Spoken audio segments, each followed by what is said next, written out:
नमस्कार दोस्तों, कैसे हैं आप सब लोग। Real life guide YouTube channel में आप सभी का स्वागत है।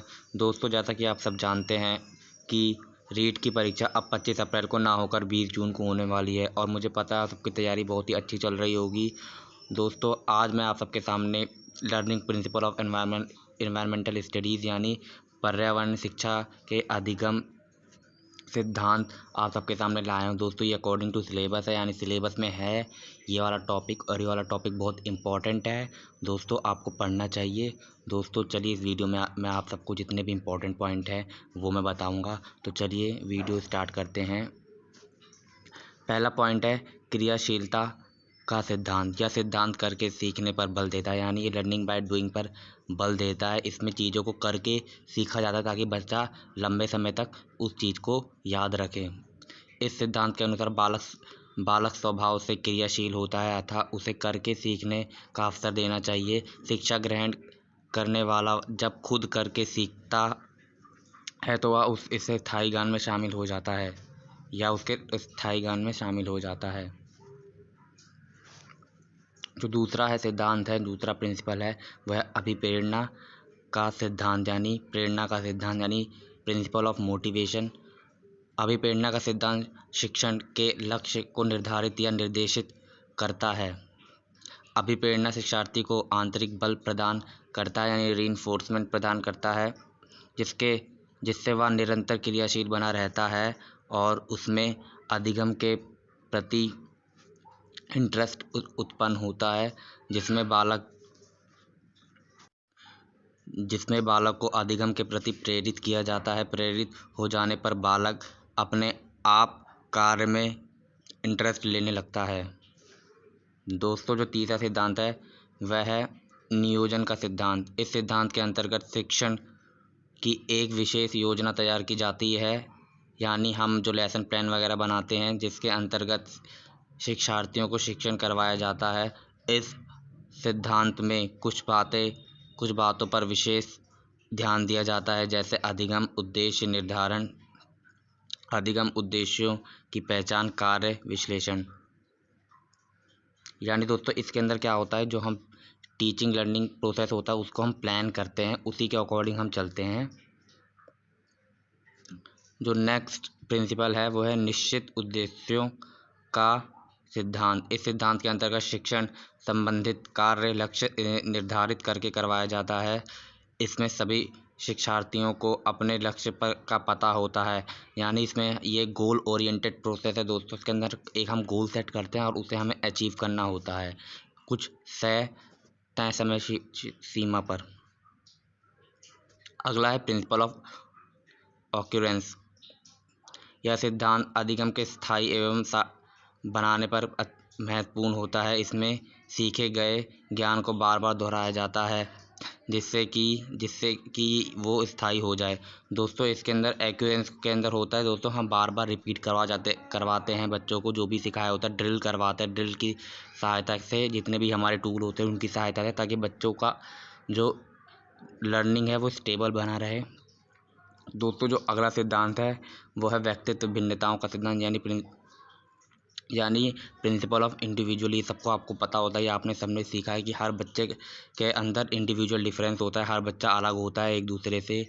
कोई जल्दी सीख जाता है, कोई देर में सीखता है। किसी को कोई चीज़ जल्दी समझ में आ जाती है, किसी को कोई चीज़ देर में समझ में आती है। तो हमें बच्चे को ध्यान में रखते हुए उसके अकॉर्डिंग हमें पढ़ाना चाहिए।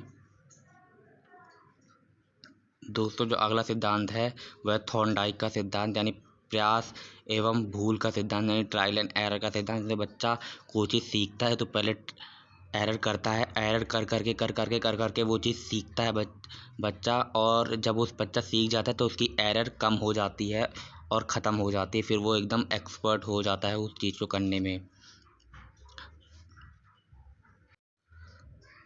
थॉर्नडाइक के इस सिद्धांत के माध्यम से अधिगम के 3 महत्वपूर्ण नियम को भी प्रतिपादित किया।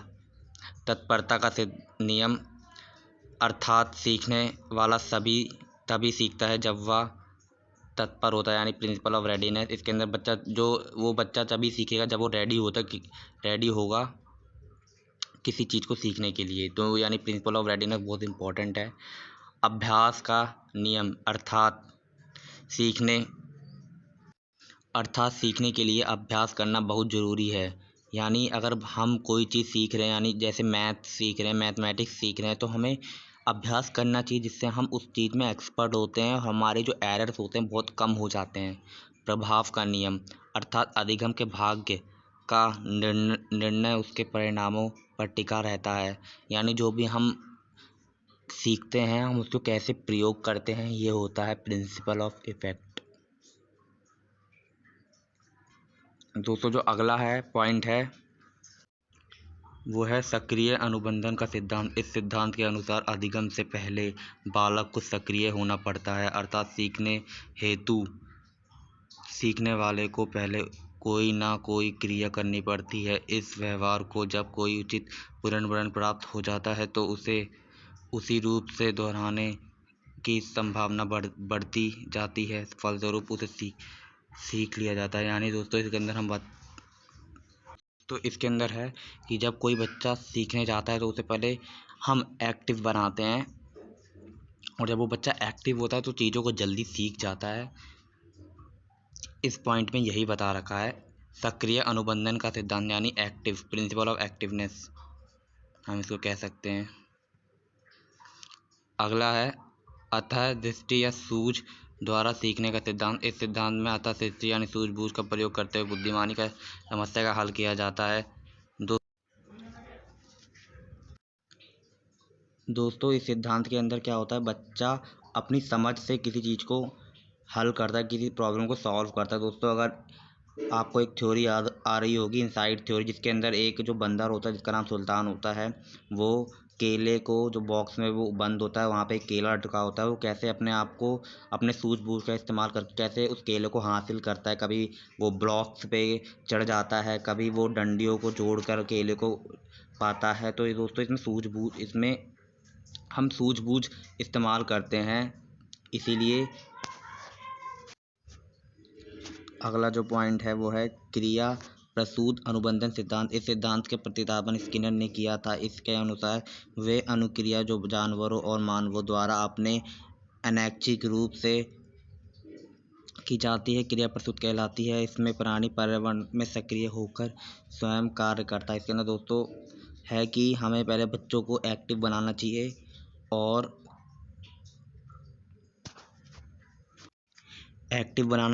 दोस्तों फिर बच्चों के अकॉर्डिंग जिसमें बच्चों का ज़्यादा इंटरेस्ट हो उन चीज़ों को करवाना चाहिए, जिससे बच्चे की लर्निंग जल्दी होती है और वो स्थायी रहती है। दोस्तों, आज के लिए बस इतना ही था। वीडियो पसंद आई हो तो चैनल को सब्सक्राइब कीजिएगा, लाइक कीजिएगा और शेयर कीजिएगा। दोस्तों, मेरा नया यूट्यूब चैनल है, इसका नाम है रियल लाइफ गाइड्स। ये आपको जितने भी टीचिंग एग्ज़ाम है, अदर गवर्नमेंट जो एग्ज़ाम है उसके बारे में अपडेट्स देता है। प्लीज़ चैनल को सब्सक्राइब कीजिएगा और अपना ढेर सारा प्यार दीजिएगा और अपनी तैयारी को और मजबूत कीजिए। आपके पास काफ़ी टाइम है। धन्यवाद।